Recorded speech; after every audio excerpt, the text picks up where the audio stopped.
Paschimbanga SSC নিয়োগ দুর্নীতিতে একটা জবরদস্ত মোড় এসেছে। একটা টুইস্ট যা হয়তো পুরো কেসটাকেই ঘুরিয়ে দিতে পারে। মানে একটা নতুন লিস্ট, আর তার মধ্যেই লুকিয়ে আছে একটা অবিশ্বাস্য প্যারাডক্স। চলুন ব্যাপারটা কি সেটা একটু তলিয়ে দেখা যাক।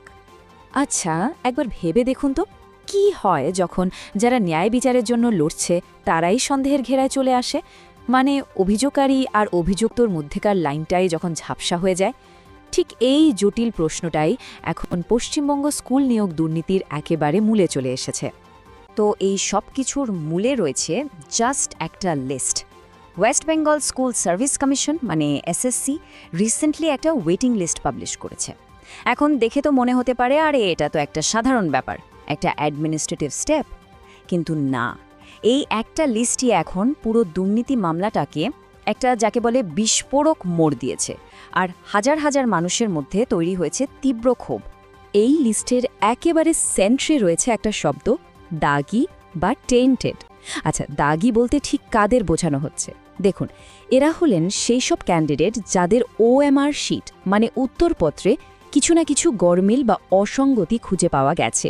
সোজা কথায় বললে তাদের পরীক্ষার রেজাল্ট নিয়েই সন্দেহ তৈরি হয়েছে। আর এই নতুন লিস্টে দাগি ক্যান্ডিডেটের সংখ্যাটা শুনলে কিন্তু চমকে যেতে হয়। 2103 জন, ভাবা যায়? এর মধ্যে 250 জন হলেন টিচার ক্যান্ডিডেট আর বাকি 1853 জন স্টাফ। এটা তো শুধু একটা নম্বর নয়, এর পেছনে লুকিয়ে আছে একটা বিরাট প্রশ্নচিহ্ন। কিন্তু গল্পটা তো শুধু এই সংখ্যা নিয়ে নয়। এই নতুন লিস্টটা কেন এত বড় একটা আলোড়ন তৈরি করল সেটা বুঝতে হলে আমাদের একটু পিছিয়ে যেতে হবে। ওই সময়টার কথা মনে আছে যখন কলকাতা হাইকোর্টের একটা রায়ে প্রায় 26,000 মানুষের চাকরি জাস্ট এক মুহূর্তে চলে গিয়েছিল? ব্যাপারটা শুরু হয়েছিল 2016 সালে।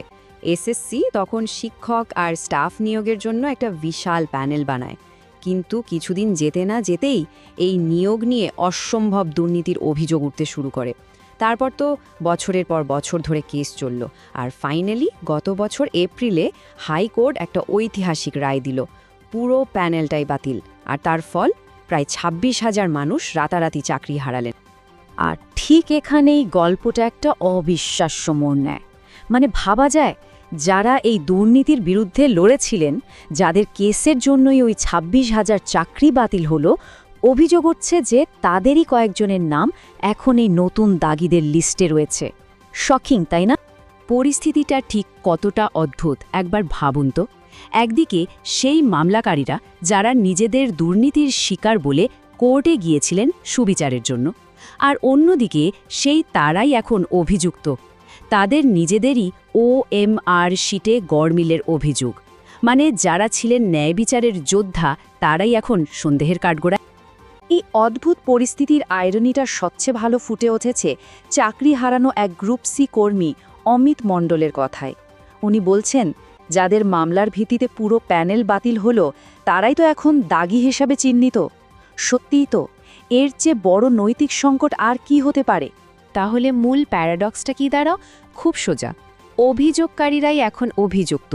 আর শুধু তাই নয়, চাকরি হারানোদের তরফ থেকে দাবি করা হচ্ছে যে অন্যতম প্রধান মামলাকারী লক্ষ্মী টুঙ্গা, তার নামও নাকি এই দাগি লিস্টে আছে।